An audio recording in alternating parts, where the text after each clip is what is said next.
So, hello and welcome to the podcast. I'm here as always with my co host, John Micton. John, how are you doing? Good, Dan. And I'm kind of excited because I know you got the opportunity to travel to Saudi Arabia. And I think, for somebody that hasn't been in that country or that part of the world, there's always, so many questions and it's so many history and culture. There's just so rich. And so I'm really looking forward that you've gotten this panel together of IT directors and school leaders from that region, and also you having traveled there. And I know you came back very excited. And I'm just wondering what kind of got you so excited about going to Saudi Arabia? I think it's interesting. I did a couple of trips with my family to the Middle East. We spent 3 months in Dubai. We spent 3 months in Bahrain, and I've been to Saudi a couple of times. And I'm just fascinated by the region. I think, I've heard several people say that Saudi Arabia is the new China, in terms of opportunities, what China was in maybe the 90s. That's the kind of opportunities in Saudi with the growth. So I'm really interested about it. Obviously we hear things about Neom, the new city, and the line, and all that kind of thing. So we've got a really interesting group of people on here today who all work in Saudi Arabia. And what I think I'd like to do is, first of all, we'll get everyone to introduce themselves, and we'll talk about what it's like living there, what are the opportunities, and get into that discussion, which I think will be interesting for anyone, not just tech directors. Anyone who works for an international school, I think it will be really useful because there's huge opportunities for international school educators. And then I'd love to get into the tech stuff. John, you and me are tech guys. Everyone on the call is a tech director, so we get a bit into some of the tech issues and opportunities in Saudi. So first of all, Fantastic. everyone, welcome to the podcast. It'd be great to have a quick introduction. If we could go maybe Paul, Zishan, Khalid, and then Donovan would be great. Thanks, Dan and John. All right, so my name's Paul Collins. I'm the IT director at the British International School of Riyadh. This is an international school that's been here the last 30 years. I believe it might have been one of the first international schools, I'm not sure. We currently have 5 campuses around Saudi, and we're currently in the process of building 2 more that will come online in August in 2024. And I've been here with the school for just going on 6 months now. So I'm probably the freshest person here to Saudi amongst you all. But I've got about 30 years experience working in IT, 10 of which were senior management IT positions in international schools in Dubai, Hong Kong, and Myanmar before this. Fantastic. So Zishan. Thanks, Dan. Thank you for having me on this podcast. And my name is Zishan. I'm IT director at Miss Schools. I've been here just over 2 years. This is my 3rd academic year. Before here, I was working as IT director in the UAE at one of the GEM schools. Miss Schools is part of the Crown Prince's not-for-profit foundation. It's a school that's focused on developing the future leaders of Saudi Arabia. My background is teaching and learning. I'm a teacher by background. I started off in the classroom, eventually worked my way through a number of roles there in teaching before eventually becoming an IT director. So I think the reason I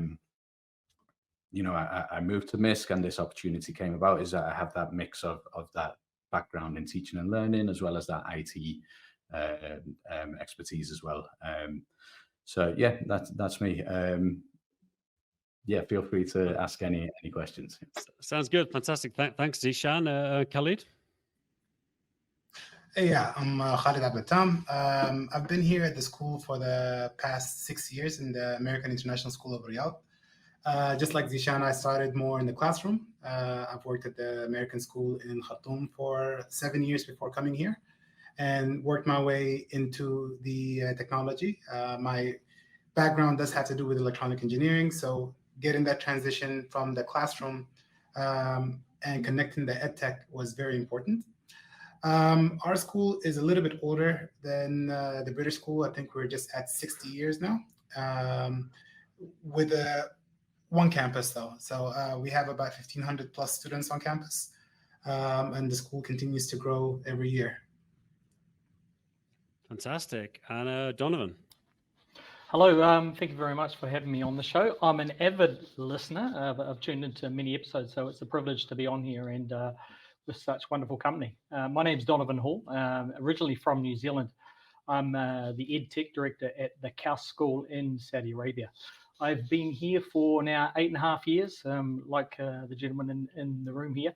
Arrived as a teacher in upper elementary and coming with an Ed Tech background in previous schools in Sudan and in Angola for that.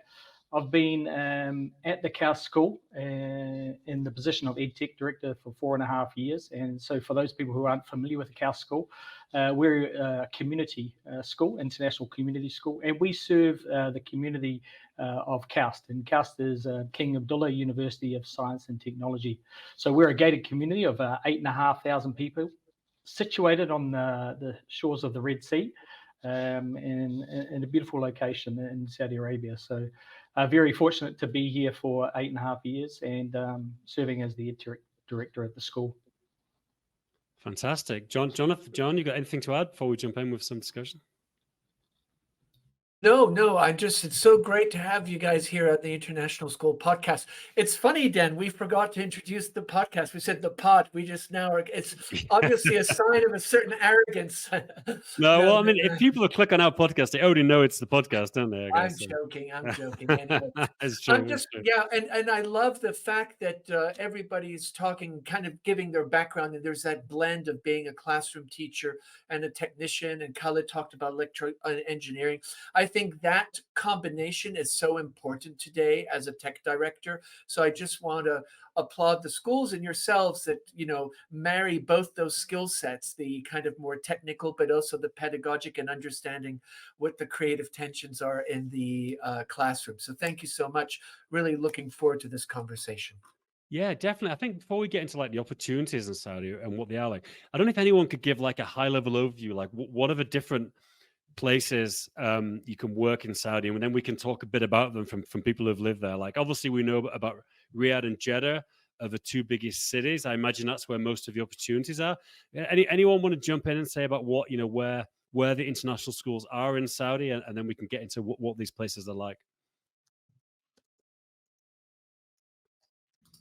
I can talk a little bit about Riyadh and Jeddah, and I know those places quite well. Apart from that, I can mention a few places, but Riyadh is your capital city. Very fast paced, very busy, and all the perks that come along with being part of that fast paced lifestyle, that fast paced city.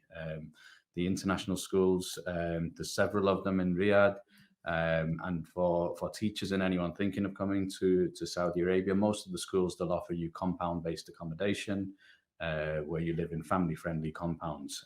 Jeddah is, again, another city in Saudi Arabia. I think from my opinion, a little bit less fast-paced, a little bit slower-paced, a little bit more relaxed, chilled-out atmosphere there. It's got a beach.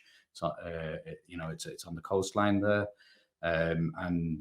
Again, it's a very nice city, lots to do, lots to see when you're there. And then you've also got other cities. You've got Dammam, which is on the other side towards Bahrain.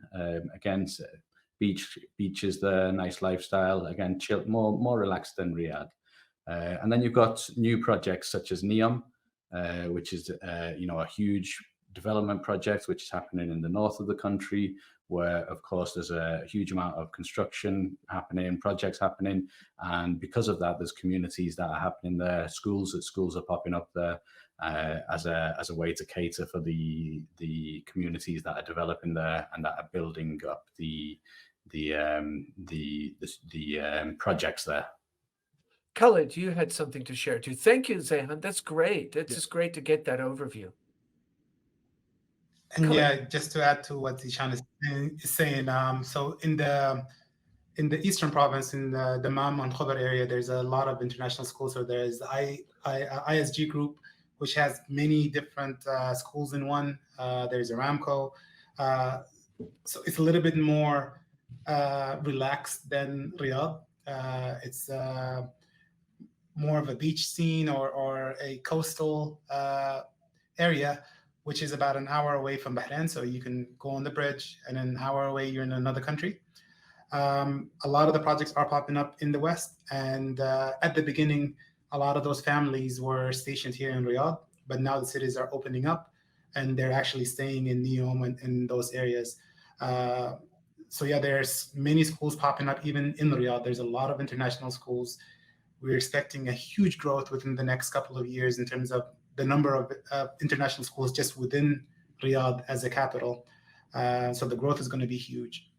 It's interesting talking about Dammam. So I was in Bahrain for 3 months. I was actually back there again end of last year. And funnily enough, anyone who's English on this call, I actually met Stephen Gerrard, who he works in Dammam now. He's a manager, unless he's been fired, because I know football managers get fired pretty often. But he lives in Bahrain. Interesting. A lot of people live in Bahrain. I imagine because it's more Western and people who want the more Western lifestyle. And there's actually a huge bridge that connects Dammam to Bahrain. And he said he was driving there every day. Like he drive across, they train in the afternoon and evening, you drive across the morning, drive back in the evening. It's kind of interesting. People do that kind of commuting lifestyle. That's amazing to think, yeah, to come back and forth like that. I think one thing that, as you're sharing these rich geographic locations and the variety that you're describing of, beaches and the tempo of the cities, I'm wondering if there's certain myths about living in Saudi Arabia you can dispel, because I think so often there is a very naive and kind of narrow view of this wonderful culture and country. And I'm just curious, maybe Donovan and Paul, because you haven't yet shared, are there any myths you can dispel? And of course, Zeishan and Khalid jump in, but I'm just curious, are there any myths that maybe you can tell our audience, no, that's not Saudi Arabia? Paul? Well, I'll give you my personal experience, and it's, as I said, I've only been here 6 months, so it's kind of limited. But what I've found is that the Saudi people are incredibly friendly.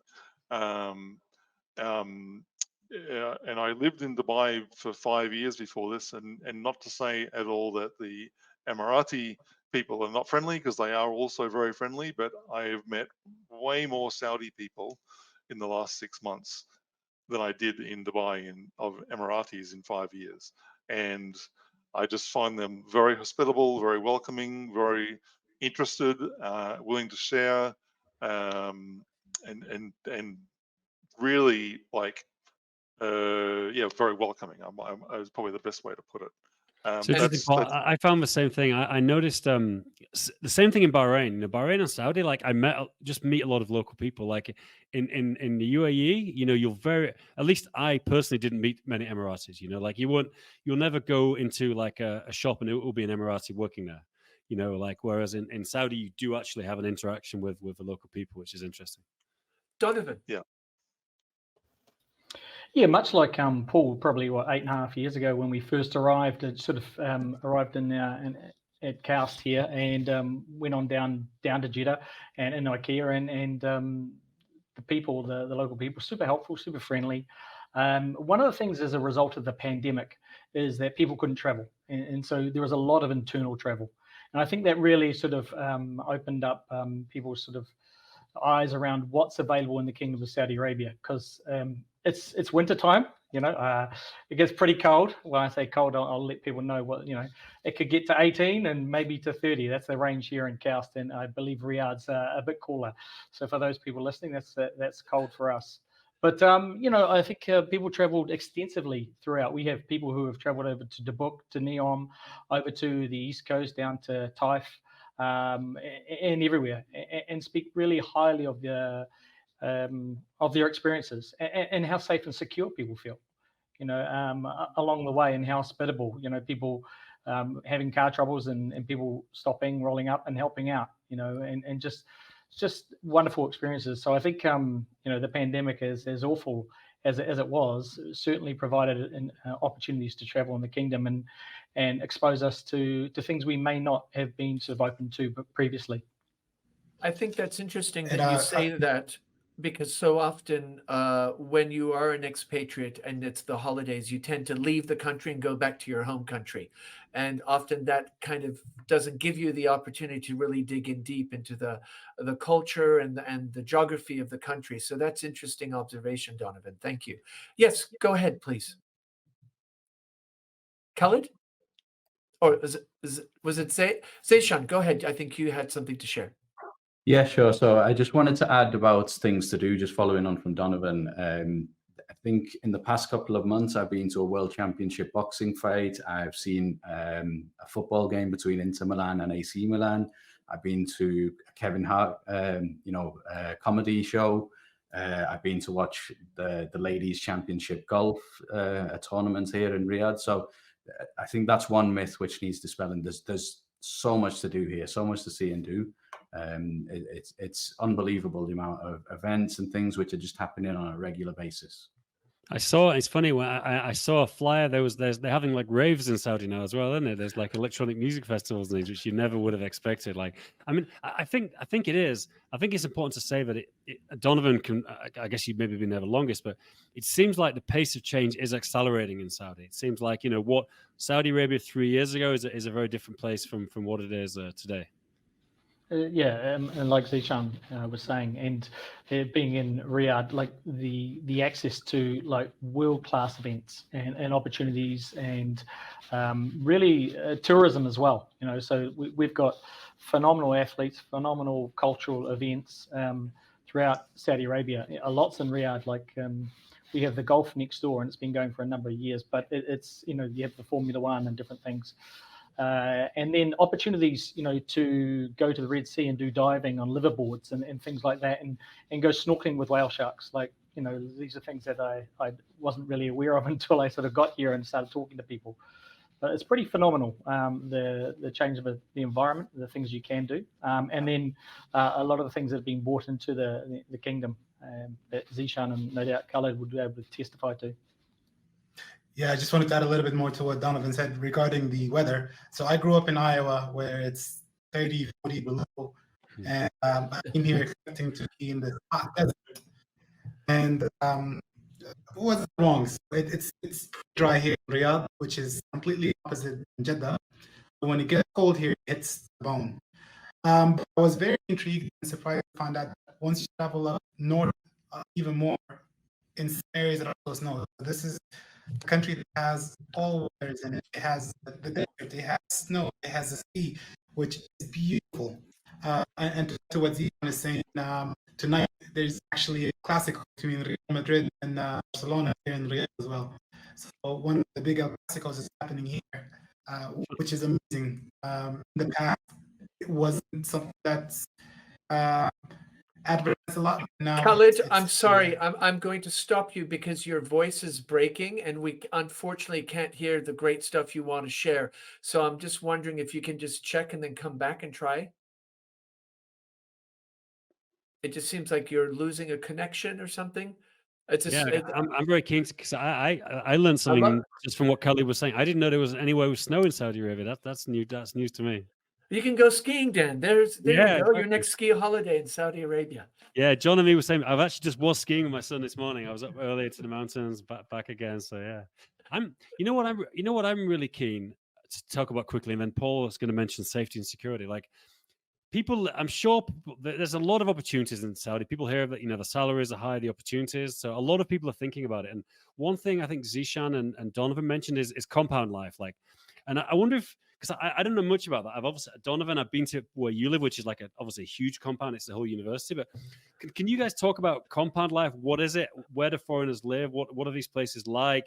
Is it only for families or can single people go there? I'd love any or all of you to give a bit of perspective about this compound living, which is kind of unique to a lot of countries. Yeah, so I can talk about that in terms of safety and security. So coming from Dubai, and anyone who knows about the UAE will know that it's an incredibly safe and easy and secure place to live. And I was, coming to Riyadh, I found it probably equally so. It's far safer, I would say, just in everyday life than Australia, where I'm from, the chances of being mugged or something are, I would say, nil. And I know Saudi may have in the past had a reputation about safety and security, but I think it's shrugged that off and now find, it's safe to walk around day or night anywhere. I live on a compound, and it does have a bit of legacy, kind of what I would say a bit over security from maybe 20 years ago. But living on the compound, it's very much like you could be anywhere in the world. Actually, it's the compound I live at, which is attached to the school. I walk to work. It's a 5-minute walk from my front door to my office, and it has all the facilities that you could possibly need in terms of like a clubhouse, and it feels like living on a resort, basically. I've been there 6 months and I've yet to lock my front door. Maybe I shouldn't say that out loud. Khaled, your facilities, like, I guess you got swimming pools, gyms, like a supermarket. All that. Is that kind of what it's like? Yeah, and there's like a bowling alley and squash courts, tennis courts, basketball courts. It's all indoor, air conditioned. And supermarkets and everything. I mean, people joke that you could actually just live on the compound and never leave it, and it's actually quite true. I find, just to myself, I am so busy with my job. My life does become a little bit insular. I do have to get out a bit more. Yeah. Anyone else want to jump in? I just see Khaled's back. Khaled, do you want to go back and tell us, you were started with you're from Iowa, and just share that? I think it's important people get to hear it. Oh yeah, I was just saying that I'm from Iowa, so I'm supposed to be used to the cold, but I wasn't ready for the cold here. Interesting. But I love it. It's for me, I love the heat now. So I enjoy the heat and I enjoy the summers here. And to add to what Paul is saying, we also live in a compound, and what's unfortunate for us is our compound is right. Our school is right in the compound as well. So it's a 3-minute bike ride home. And you get so busy that you spend more time here at work than you actually do at home. But the facilities are world class. It's a lot of people don't leave the compound, as you said, and they might leave once or twice because they have to, but otherwise you can live your whole life here. Wow. Donovan.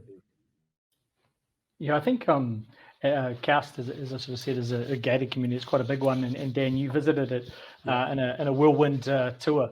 But when I came here 8.5 years ago, I came with just a 1-year-old and a 3-year-old, and they've sort of grown up here, and the ability for them to have sort of independence and freedom. So for a couple of years, my grade 3 kid, she's been biking around to and from school, across roads and everything else, and I think that independence has been phenomenal. Something I grew up with in New Zealand, the ability to just jump on the bike and head out the gate and be safe all the way, and I don't know, I'd feel that way now, but it's fantastic, and we're very, very sort of fortunate with that as well. We just had a rugby day at the beach. We had a rugby club of about 120 kids, and getting down to the beach as a community day. So these are sort of wonderful opportunities that we have that maybe not too many people know that that exist. So very, very fortunate. And so, and the background of all this, of course, you're in your compounds or you're in your situations.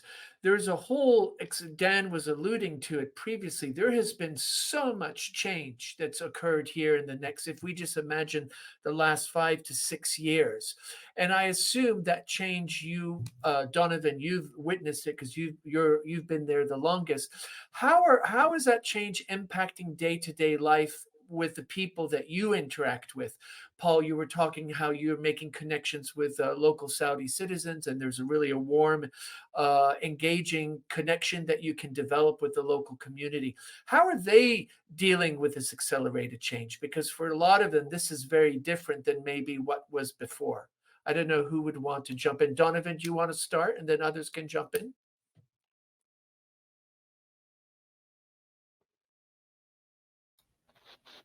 Okay, I'll jump in. Yeah, there's I think it's the opportunities that are there. So I think from an educational perspective, at the university where we're at, we have a couple of programs running at the moment. It's called Elevate, and the Elevate programs are to develop business and education opportunities for Saudi Arabian graduates. So at our school we have around probably 20 Elevate students, and so they go on a 2-year program and looking at developing their knowledge of teaching and learning in an international environment. Come fully qualified with some phenomenal degrees, either here in the kingdom or abroad in the States, and with some amazing sort of science and technology background. So these are sort of some opportunities for them, and some of them become when they graduate become teachers at the Cow School here. We have I think about 3 in our kindergarten at the moment who are graduates. Some have gone on to Neon to teach as well, and we also have run that in the Coast University in business and entrepreneurship as well. So there's a lot of work being done in there to in service of the kingdom and providing opportunities, especially around sustainability, around some of the major projects and partnering with them. So I think it's very sort of fast paced, and I think I'll pass it on over to some others to maybe talk a little bit more. Thank you very much, Donovan. Seyhan, you wanted to add? Yeah, so just following on from that, actually, I think Miss Schools is similar in the sense that we've just moved to a new campus. It's an unbelievable new campus with amazing facilities, and the idea is that to grow those future leaders of Saudi Arabia, to give back to the community, to provide opportunities and resources. So we've got unbelievable sports facilities. The staff and the students and the school community have access to a gym like I've never seen before. Within the school campus, the football pitches, we've got golf facilities coming up soon. So there's a real focus on providing opportunities, providing facilities for the community, for the students, for the population, for the people of Saudi Arabia. Just jumping back a little bit to the point of compound life as well. I live on a little bit of a smaller compound. We're lucky to have a beautiful villa. But my wife is here with me, so if I just stuck on the compound, she'd kill me. So we have to get out of the compound a little bit. The food scene is unbelievable. The restaurants in Riyadh, you won't believe the amount of choice you have. The malls and things like that. There's a lot going on here. So I just wanted to bring it back to the compound a little bit. That although these huge compounds do exist, which are like holiday resort destinations, and they're amazing, there is some life outside of compound as well. And you don't, if that kind of resort compound life isn't for you, there's other alternative types of compounds available as well, and there's plenty to do outside the compounds as well.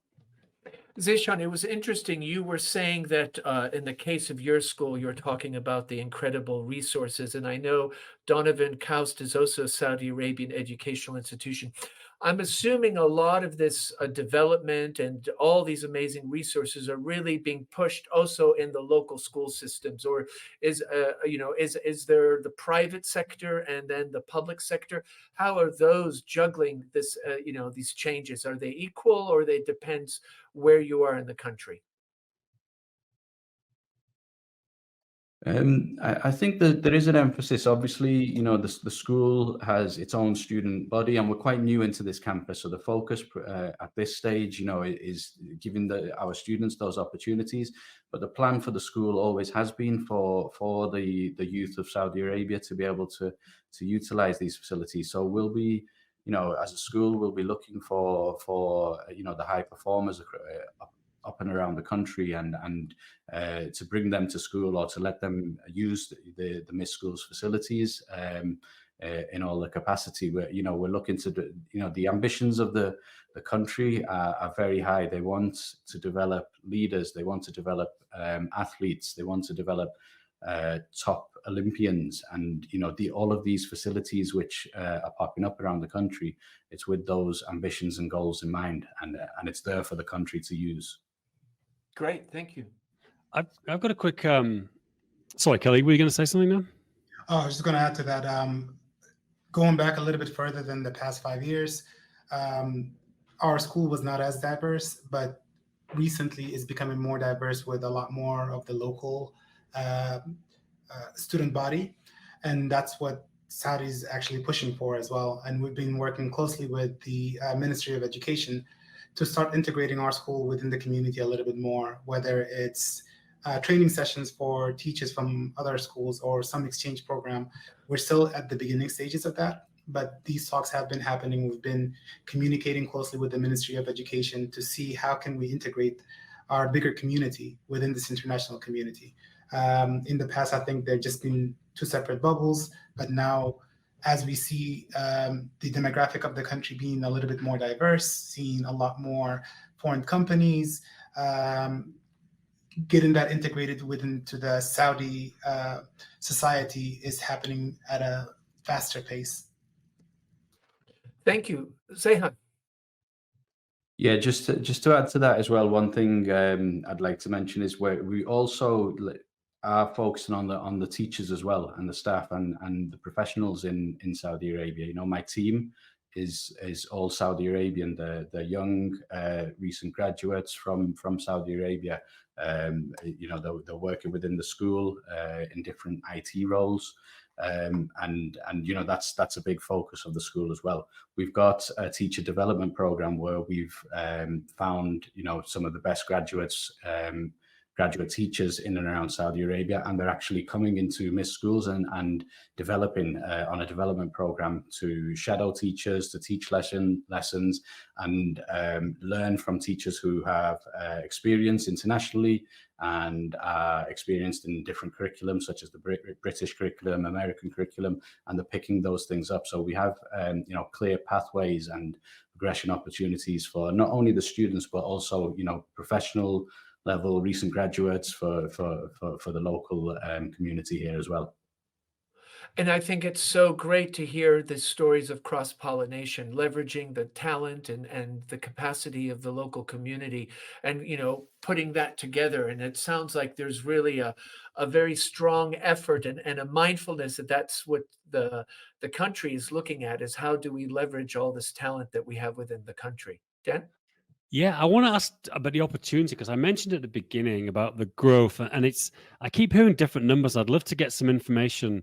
I'm not sure if it was Zishan or Kelly. One of you was mentioning that Riyadh, which I believe is like 9 million people, it's close to London, is planning to double in size in the next few years. I know there's a city, there's Neom, where I don't know if people have heard of this. There's a city called The Line, which is, I believe, 200 kilometers long, with these two huge walls the size of the Empire State Building, 200 meters apart, and the kind of monorail down the middle. And it sounds like something from Blade Runner. Like I'm not sure I'd want to live there, but it's fascinating. So, I mean, clearly, if there's going to be Neom's a whole new city, there's I think another city. There's Riyadh doubling in size. Like there's going to be a lot of people coming in, which means there's going to be a lot of international schools opening and a lot of opportunity. And I'm keen to hear you guys, because you guys know more than I do about the growth and what's going on there right now.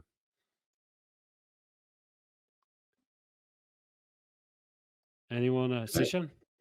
Yeah, there is a figure. I can't. I'm not going to say it because I'm not sure if it's accurate, but I do remember a figure being in the news recently. It's huge. The amount of international schools which are set to set up in Saudi Arabia over the next few years it's a huge number. I remember looking at the number and being surprised. Someone told me 700 private schools are in plans, international and local privates, but I'd imagine it could be more than that if it's this many people. Yeah. I think it was, the number I seen was a little bit more than that, but right. Okay. Yeah. I'd like to check it first before I say the number, but it's huge. Yeah. There's a huge amount of international schools and chains actually, which I'm hearing about, and I won't mention any institutional names because I don't want to announce something I shouldn't announce. But from what I'm reading, from what I'm hearing, there's a lot of schools due to come up and set up here in the next few years. So that means there's going to be a huge demand for teachers, or actually leveraging, as you were describing, all of those teachers within the Saudi education system, making having them support those schools. That just sounds fascinating, especially when you hear a bit about this whole teacher shortage, and then you hear these numbers. We are not giving out numbers, but there is really a huge growth taking place. Paul. Sorry. Yes, I mean, the Saudi has a 2030 plan, which is to massively, modernize its infrastructure and, systems that are in the country. And I think it's very ambitious. It's got a long way to go. The infrastructure in Riyadh is already struggling as it is with its 9 million people. So, some changes to transportation will, for example, would have to dramatically take place. Like the traffic in Riyadh is horrendous as it is right now. And I say that coming from Dubai, where I spent the last 5 years, where if you think that the traffic in Dubai is bad, Riyadh's on a whole new level. But it's exciting, that's for sure. The Saudi government imposed a requirement on international corporations working in the Middle East that if they want to have business with the Saudi government, they have to move their headquarters to Saudi, to Riyadh, which in the last 2 years has brought a lot of expats into the country. And their families are having massive challenges of getting their children into schools. The school I work at has an enormous wait list. Like last I heard, it was more than 1,000 students. Wow. So, we're the new campus that we're opening in a few months, which should have a capacity of 2,000 to 2,500 students, will be full up from day one. Wow. So it's really amazing to see incredible change happening, month to month in a very fast-paced city. That's amazing, and just the idea of that growth, and also, I think it's interesting you're using the traffic metric. I think that's always such a great metric to say how public transport and roads are doing depending on the traffic. So that's a great point of reference. Great. Anyone else got anything on the growth? I mean, obviously we know Riyadh, there's Neom, Jeddah. I'm not sure. Donovan, is Jeddah kind of, you're just outside Jeddah to the north? Is that also growing? Yeah, I don't have too much knowledge, but in talking with one of our colleagues, Nancy, who couldn't make it today, I believe their role's growing too in the British school. So I believe that's happening as well. So I think it's across the kingdom. Yeah, it seems like Saudi Arabia is going for a plan to kind of be the next kind of UAE. Obviously, they're looking towards a post-oil kind of world and trying to become this, global business center and financial center as well as kind of oil economy. It seems to be, what's kind of driving a lot of this growth and kind of opening up. And how so there is this growth, schools are expanding, there's this huge demand. Are you seeing this not only in schools, but also so for services like, if you have to go to the doctor or flights and travel, are you noticing there are many more pinch points because of this accelerated expansion? Khaled? Well, what I noticed here in Riyadh, and I think in the north of Riyadh, is we have about 3 hospitals that have been built within the last 6 months. One of them is already complete. Wow. 2 of them are almost done within a 3-mile radius of the school. One of the biggest hospitals, I think, is Suleiman Habib in the region, has built a brand new hospital literally 1.5 miles away from here, and 2 more around where we live in our compound. So we do see a big expansion in that. And then also there's the big metro project that's been going on for a very long time, which hopefully will reduce this traffic Paul has been talking about, because once you hit traffic here, it's really bad. Donovan? Yeah, we live an hour north of Jeddah, so don't get down to Jeddah all the time, but do get out of the compound, because like others, my wife wouldn't be too happy living in here all the time. So when we get down, we notice significant difference in the, we don't see it on a day-to-day basis, but it's like, where did that building come from?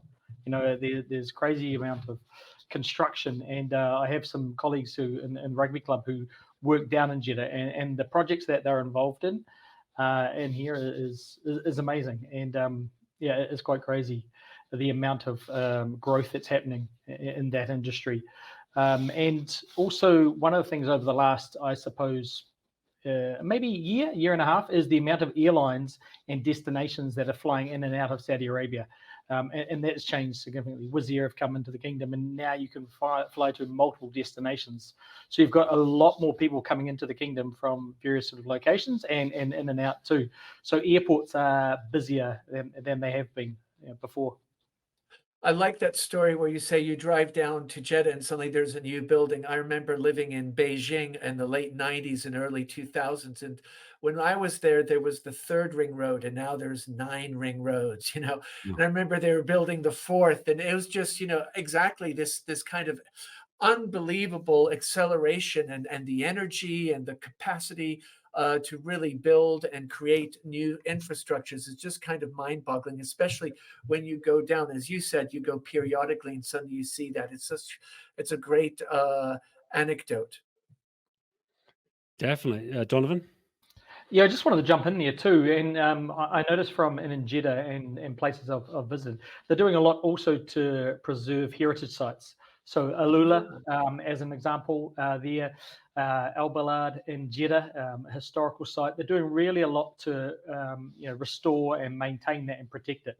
I'm not so much, I haven't been to Riyadh, but I'd imagine the same would be the case there, doing an awful lot to look after that and then provide people access too.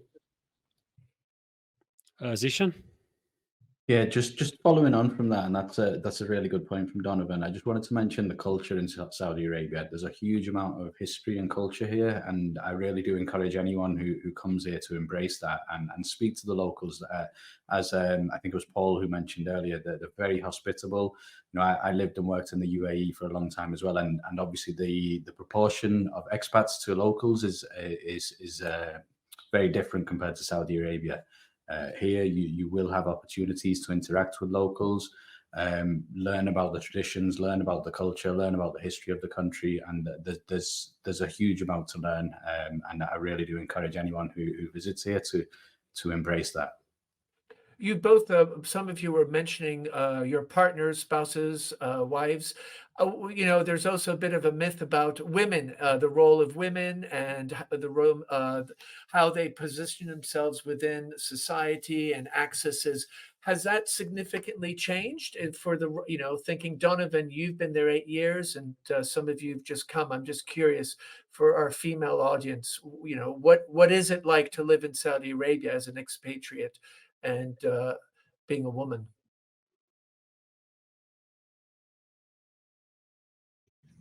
I don't want to jump in there and make sort of assumptions on behalf of women, but I'm just asking all the women in the world, Donovan. No. I'm just saying in the context of your own families and your partners, how have they noticed the changes? Maybe that would be a more appropriate. Well, I think when we came in,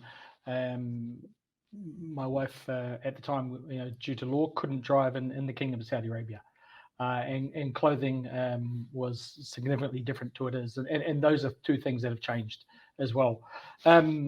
She was always respected. There was nothing, there were sort of no issues. It was just maybe the driving. Was one of the things that she can now do and has been doing for a while as well. There's also been a change around.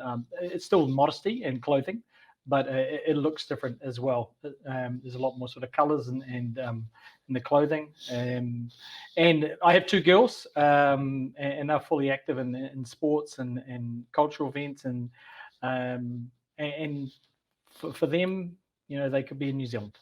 It's no different for them growing up in there as well. So, yeah, I don't know if someone wants to sort of jump in and kind of speak for what they've observed.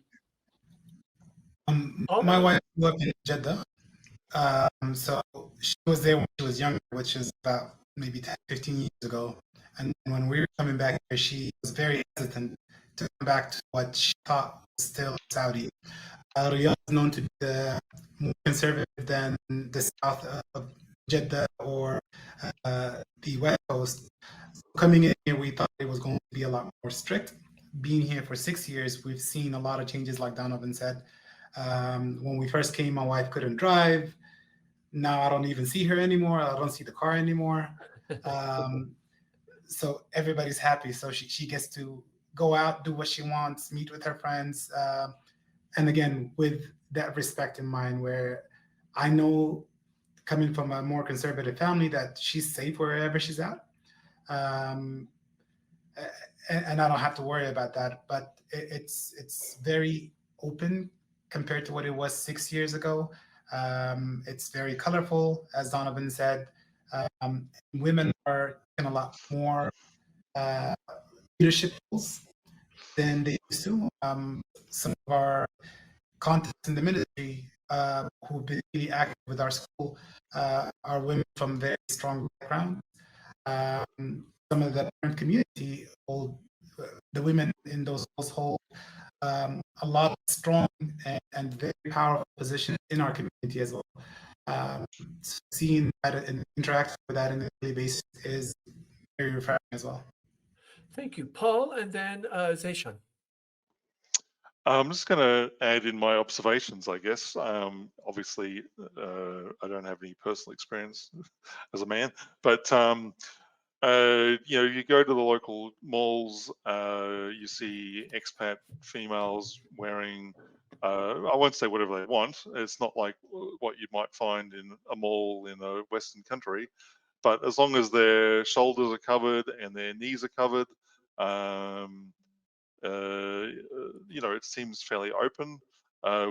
Living within the compound, it would seem that females can wear whatever they want. It's very Western, at least the compound where I live. I think it's intentionally set up like that, but it's like you could call it a bit of an enclave away from Saudi culture on the compounds. And I have friends who've come here as tourists and find females is not a problem. And it's that kind of idea that females are forced into a conservative kind of situations. I don't see that myself. Thank you, Paul.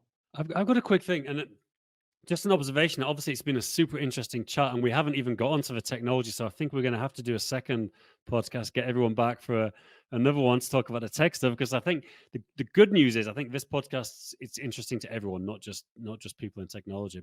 But I want to just ask about who would enjoy going to Saudi. Obviously, we haven't mentioned money, but obviously, from what everyone says, the packages are quite good, especially if you're a teaching couple. You can go there and definitely save some money. Who is it? Would Saudi appeal to everyone, or is it younger people, middle-aged people? Like, is it teaching couples? Like, who have you seen enjoy it, or is it just kind of wide open for anyone who wants to try something, an interesting new culture?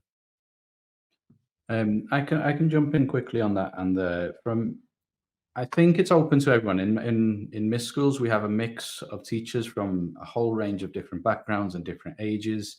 Some younger and single, some more established with families and children. So I think it's open to anyone. I think the compound life definitely suits families, people with young children. Find it very comfortable within the compounds. But just particularly from my background as a British. Pakistani, Muslim coming to Saudi Arabia, it's been great for me. All the food is halal. I've had multiple opportunities to visit the holy cities. and do the pilgrimages. So I think someone from my background, a British Muslim, Western Muslim, coming to Saudi Arabia, where they can have that Muslim lifestyle with mosques, and they're able to visit the holy cities. That's very appealing for me and my family. Great. Khalid, we're going to jump in. Yeah, I agree with what Zishan was saying, coming from a similar background. Every one of those points is really bad. I also see that Saudi demographic is a younger demographic, and appealing to the younger generations to come in and having opportunities for them to come in and thrive in the country. And a lot of the laws have been loosening a little bit more.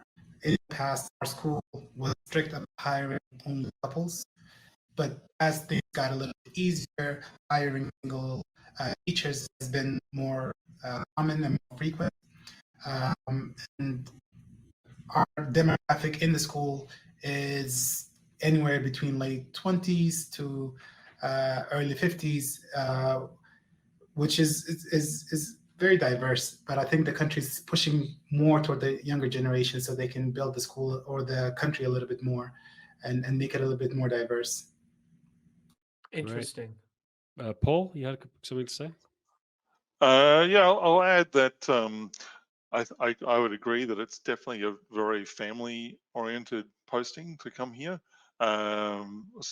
Certainly where I work, there's a lot of British families, like teaching couples that are here. I would say it's not the place to come to if you want to go out clubbing on a Friday night and wake up the next morning and have a bacon buddy for your hangover. If that's the kind of thing that you're into, don't come to Saudi. There's not a great big nightlife here because there's no alcohol. It's very strict. There's no pork. If you have that, I guess the other side of that is it's a great place to save because there is not as much to do as there may be in, say, Dubai or Bahrain, which can be a good thing. And there's no tax, so it's a great place to come and save money. Absolutely. Fantastic. Donovan? Yeah, just to sort of jump in there. So I agree with those sort of couples things as well. And what we've kind of, what I've sort of seen, because we're a little bit north of Jeddah, is sometimes a couple will come in and only one of them's the teacher. But the opportunities for the spouse to get, like, as I said, sort of maybe in construction or that we've had in Castle down in Jeddah, like some opportunities for them to sort of further develop their career has been really quite surprising. So they've come over, they've got the teacher, the one, and then the spouse is sort of at home. And then there's been opportunities arise, and some really wonderful opportunities that some of my friends sort of say that maybe they wouldn't have had in the home of record. Again, this is because of the growth. Interesting. I've got a friend of mine in Prague who's works in construction, and his wife's a teacher at an international school here, and they're thinking to go out there and do that same thing because there's a good chance he could get a job in construction, and obviously there's a lot of opportunities for international schools.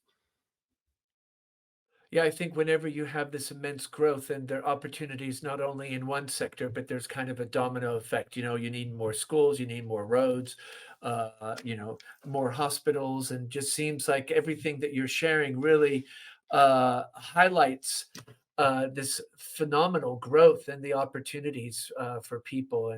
And I think that's just so interesting to see a country go through so much change in such a short time, and also this ambition that you talked about, the 2030, and you read about it a lot in the press. And then, Dan, did you go to Neon? Is that no? I didn't. I've been to Riyadh.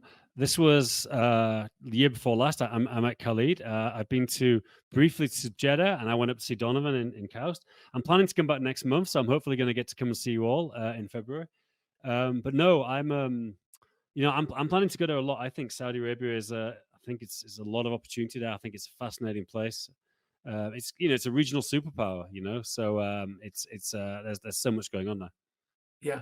And Dan, well, we were going to talk tech, but I think there's something so interesting to hear our guests who are living there, coming from very different backgrounds and in different situations. It's just been so rich to hear this life in Saudi Arabia, because I think so often we misunderstand, or there's so much kind of, narrow-minded perceptions on this wonderful, rich country with so much culture and the history which goes back to the dawn of time. I just think it's been wonderful to have you guys come on and share. And as Dan said, we'll definitely have to do this when just talk about nuts and bolts and wires. But I think this really, for me, has just been fascinating. And thank you so much. Great. Thanks, everyone. Anyone got any final comments? If not, we'll finish the pod. Paul. I'm just going to say thank you to Dan and John for this opportunity to share our lives here. Great. And I just want to remind people that our guests have been very generous with show notes, and you can connect with them. So if you have got questions, or you want to follow them, or have anything you want to understand further about their situation in this wonderful country of Saudi Arabia that they're sharing about, just reach out through the show notes. Zeishan, you wanted to share? No, that's all I was going to say. Is anyone listening, if they want to connect, hopefully they'll have that information, and feel free to reach out directly with any questions about Saudi Arabia. If you're thinking about Saudi Arabia, if you have any questions, and yeah, thank you for having us all, and would love to maybe do it again and get into the tech side of things as well. Absolutely. Great. Paul, Zishan, Donovan, Khalid. So I've realized I've been mispronouncing your name all this time and you never told me, but great to talk to you all. And thanks a lot for coming, and let's do it again soon. Thanks, guys.